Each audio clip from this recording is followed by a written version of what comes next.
I've learned this for certain. If discontent is your disease, travel is medicine. It resensitizes. It opens you up to see outside the patterns you follow. Because new places require new learning.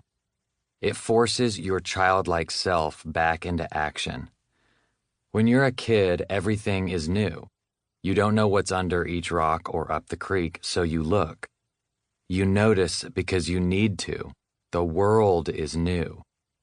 This, I believe, is why time moves so slowly as a child. Why school days creep by and summer breaks stretch on. Your brain is paying attention to every second. It must, as it learns the patterns of living. Every second has value. But as you get older, and the patterns become more obvious, time speeds up. Especially once you find your groove in the working world. The layout of your days becomes predictable, a routine, and once your brain reliably knows what's next, it reclines and closes its eyes. Time pours through your hands like sand. This equation has a crummy side effect.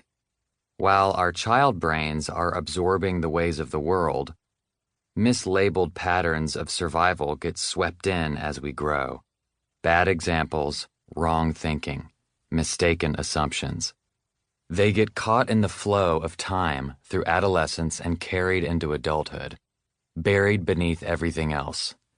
You watch your dad fly into a rage while driving, and your little brain logs it away. You overhear your mom talking about hell, and something rearranges in your head.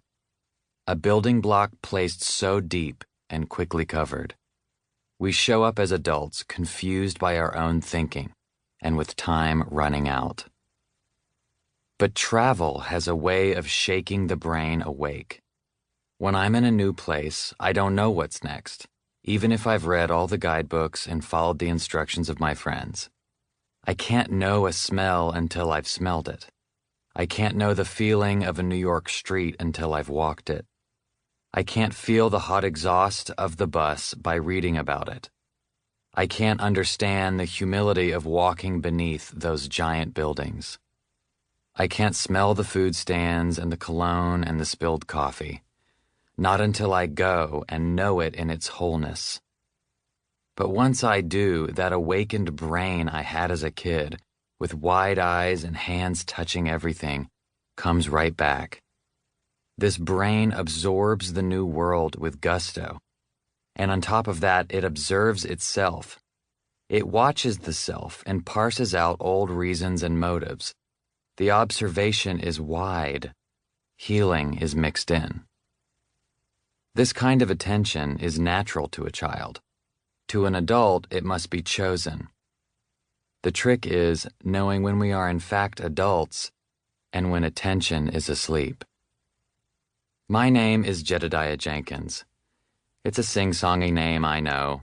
Jedidiah is Hebrew and it means loved by God or friend of God. My mom was dead set on giving me a biblical name.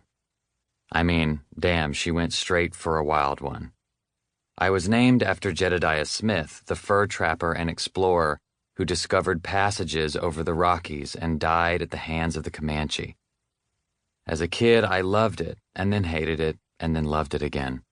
It sounded like a joke, like an Amish preacher. It was my first encounter with being different. Baby boomers would say, "Oh, like Jed Clampett, you must get that a lot." I'd say, "No, not really." People my age would say, "Ooh, like a Jedi. Are you a Jedi? Does everyone call you Jedi Master? I'm going to call you that." They never did. On the whole, it's been nice, because people tend to remember it. I have a theory about this. When you have a weird name, one that's uncommon enough to stand out, but not a nightmare to pronounce, people remember you. And when they remember you, especially when you're young, it builds confidence. You feel special, worthy of being remembered. I don't know if this is true, clinically speaking, but I've always felt comfortable in a crowd, and I think it's at least in part because people remember my name, and that I am loved by God and God's friend, I guess.